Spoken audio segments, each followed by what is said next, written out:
trifecta. It's the trifecta. As we take these DNA test results, we can read these results so literally to believe that we are exactly 12% Irish or whatever it may be. And then depending on your perspective, that may actually sound hilarious for someone to say, I'm 12% Irish. Some would say, well, your family's been in America for 350 years. How can you claim to be part Irish? It depends on how you look at it. I want to share this comment that I got on a video I made called My Heritage, Jewish and Middle Eastern Grandparents. And this was talking about my mom. I interviewed her in that video. So someone by the name of Lasheen Fatima had this to say, quote, DNA is the real truth of who we are. DNA is very fascinating, like memory. It includes history and migration of ancestors. Nationality is not ethnicity. Genetics are the true trusted lineage, end quote. And there's a lot of truth in that.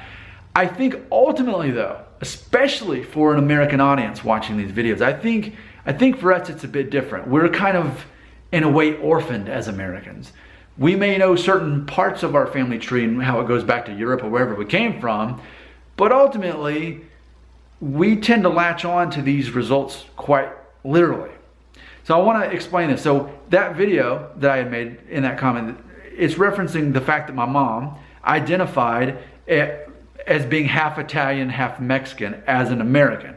So her grandparents were born in Italy and Mexico, but her parents were born in America. Ethnically, she identifies as half Mexican, half Italian, up until she got her test in. Now, and I get it. You can't be half Mexican because Mexican's a nationality. I get that. But for the sake of labels here in America, it's easier just to say it that way. And that kind of proves the whole point. That especially for Americans, we tend to gravitate towards these national labels. Not necessarily ethnic ones, but national ones. Oh, for me? Oh yeah, I'm a quarter Mexican. If I say that to another American, they get it, they understand it, they don't question it. Because I think Americans are we're more eager to just latch on to that nationality. I think the rest of the world isn't so much that way. That's something I've learned from doing these videos. But imagine this. So my mom took the test. She's 2% Italian. She is 15% Sephardic Jewish and about 14% Middle Eastern. That Italian DNA was actually Middle Eastern and Jewish. That's the truth. That's the real story. I'm 0% Italian according to my test. So that backs it up. We're really barely Italian, but the ancestors truly did come from there. So we have to, and all of us have to do this, we have to determine, how do we want to gauge this?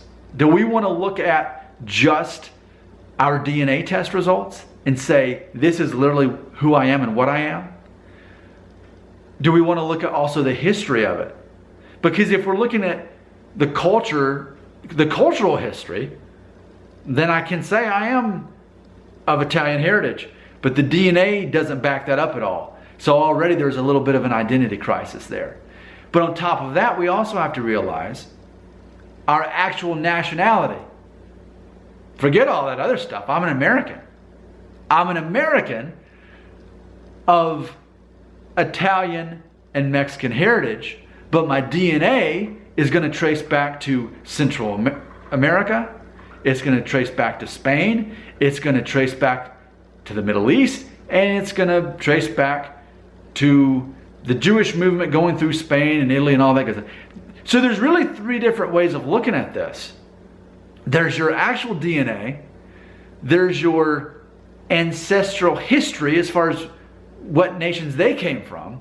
And then there's your actual nationality. And I think that is the true picture of all of this. Not a DNA test, not just a nationality, and not a history of where your ancestors came from. I think ultimately all three, that trifecta, is really the most accurate way of looking at this.